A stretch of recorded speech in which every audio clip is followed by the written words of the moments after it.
and springs of water. We just saw this beast come out of the water. The beast came out of the water. Oh, well, he must own the water. Nope, he's just renting, and he's about to be evicted. And then we see this false prophet come out of the land. He must own the land. Nope, he's just renting, and he's about to be evicted. This is the angel flying around telling this wonderful gospel, the pure gospel, but he's saying, you need to listen, people. This is your last chance. This is the final chance. Fear God. All these things that have happened to these people, it tells us back several chapters, all these things happen, and they still won't bow the knee to the Lord. They still won't submit to God. But God is patient, and he's kind, and he's loving, and he keeps saying, okay, now will you come? Now will you come? And there are some who are going to be saved during that time, but for the majority of people, they're not going to be saved. Matthew 24:14 says this, "This gospel of the kingdom shall be preached in the whole world as a testimony to all the nations, and then the end will come." Not the rapture, but the end will come. Could this be what Matthew is talking about in the book of Matthew? Could this be what is talking about, is that this angel is literally going to go everywhere and proclaim the gospel? Because I know that we've always talked about, well, now with the internet and our phones, Sally said something the other night about, hey, let's make an appointment to all get together and look at our phones together. With the internet and all this stuff, man, everybody in the world could hear the gospel. Yeah, but what about the guy who doesn't have the iPhone? What about the guy who lives out somewhere where there is no satellite signal? So this angel is not going to miss anybody. He's going to make sure that everybody hears this gospel, and the gospel is fear God, give him glory, the hour of his judgment has come. Worship him who made the heaven and the earth and the sea and springs of water. So we're in the tribulation. This is, I believe, marking the second half of the tribulation. The church by now hopefully is gone. This guy's very verbal. Fear God, give God glory. He is coming as judge. Worship him. He created everything. Now, there are some of us who struggle with, but is God really going to come down and be that harsh? Is he? Yes, he is. We would like to believe in a God that never has, he's not going to even the score with anybody. But as we read his word, it's pretty obvious he does that, and he does it in a powerful way, and he does it in an eternal way. There are those who say, well, you die, and then that's all gone, and you're gone, and there's nothing left after that. You go and you suffer for a little while, and then you disintegrate. Well, there's a problem with that, and that I am made, fearfully and wonderfully I'm made, in the image and likeness of God. Can the image and likeness of God ever be obliterated? No. So if the image and likeness of God is in me and is in you, it can never be obliterated. So it's going to be there. The human form is going to go on and on. So let's keep going. Verse 8 says this. Oh, that was what the angel said. Verse 8, another angel, a second one, followed, saying, "Fallen, fallen is Babylon the Great, she who made all the nations drink of the wine of the passion of her immorality." The second angel's verse is about fallen Babylon. This is talking about the society as a whole. We don't know exactly what the nationality might look like. At that point, everything, every day you look, the map could change every day in some third world countries. Chapter 13 has introduced these two beasts. The political empire, is that Babylon? I don't know. But whatever the case is, while this first angel is going everywhere proclaiming the gospel of peace, preaching fear God, the judge is coming, get right with God, honor the one who has created everything, this guy steps out, and I don't believe they take turns. I think it's multi-broadcasting. I think while this one is saying this next guy is saying, Babylon's immorality brought you here, but it's fallen. The thing that brought you to this point is going to be gone in about 30 seconds.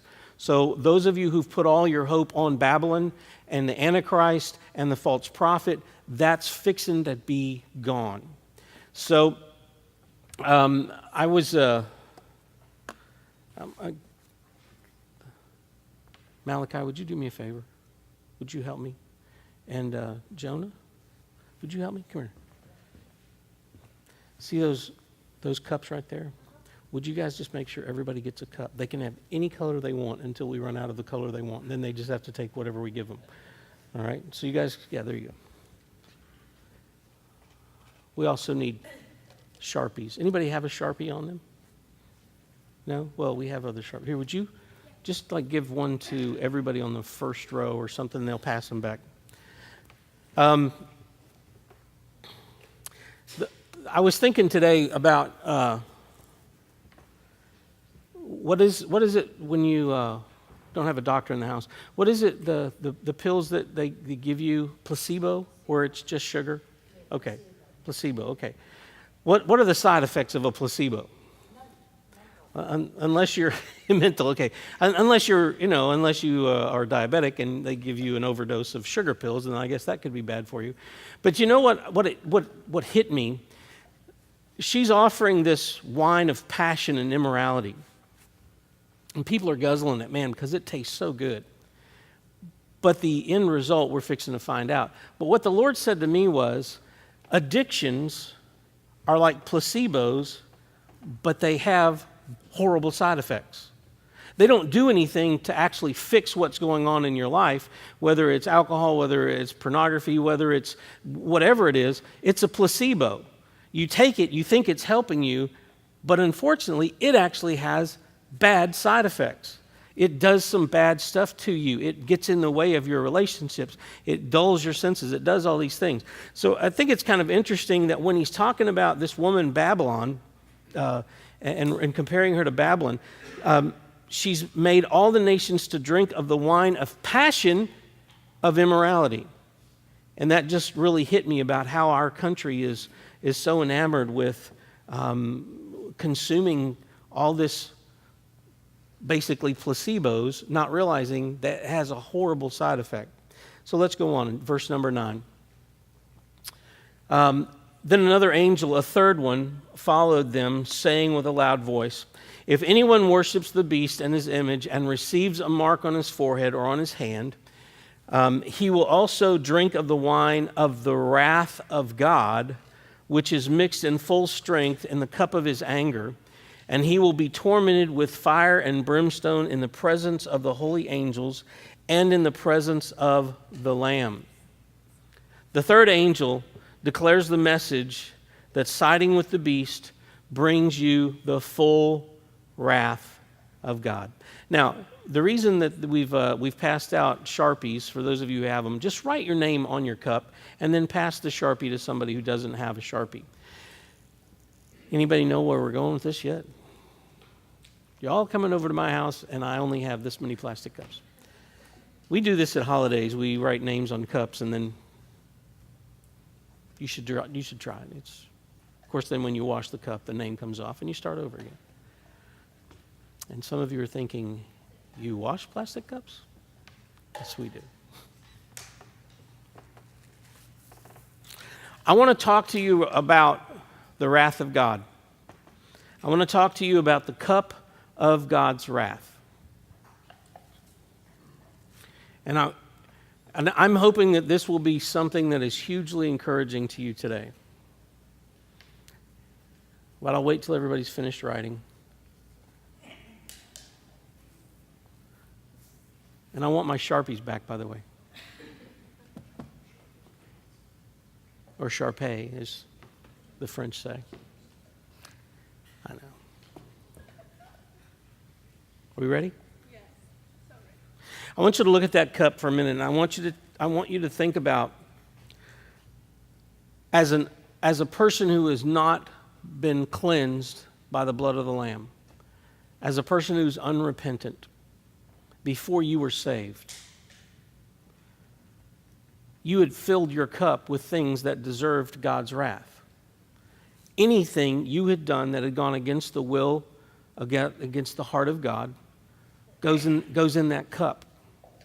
And some of us, a cup wouldn't have held it. Maybe a bucket, maybe a 50-gallon bucket, maybe a tanker. I don't know. But look at that cup for a minute and just think about how much wrath was there for me to drink without Jesus. But what Jesus did on the night where he was betrayed was that he gave his cup, he took the disciples' cup and drank it on the cross, and he gave them his cup, which was the new covenant in his blood. He said, let's switch cups, guys. You take my cup, my pure, no wrath from God ever. You take my cup and you drink from my cup, and I'm going to take your cup and I'm going to drink from your cup. That's what Jesus Christ did for you on the cross. He took the cup of wrath that God had for you and he drank it all down. And now everybody take your cup and go like this. How much wrath does God have left for you? 0 wrath. That doesn't mean that God doesn't have wrath left for those who don't receive Jesus Christ. All the wrath that was meant for them is going to be poured out for them. But what you have is an empty cup of wrath. There is no cup. It's been wiped clean. There's not even the smell of wrath in your cup. It is pristine and clean and beautiful. So this angel, the third angel, he follows them up by saying with a loud voice, if you worship the beast in his image, if you receive the mark on your forehead or on his hand, you will also drink of the wine of the wrath of God, which is mixed in full strength. It's concentrated. It's beyond full strength. It's concentrated full strength. There's no watering down this at all. And he will torment with fire and brimstone in the presence of the holy angels and in the presence of the Lamb. This angel was saying this message: you are drinking from the cup that you chose.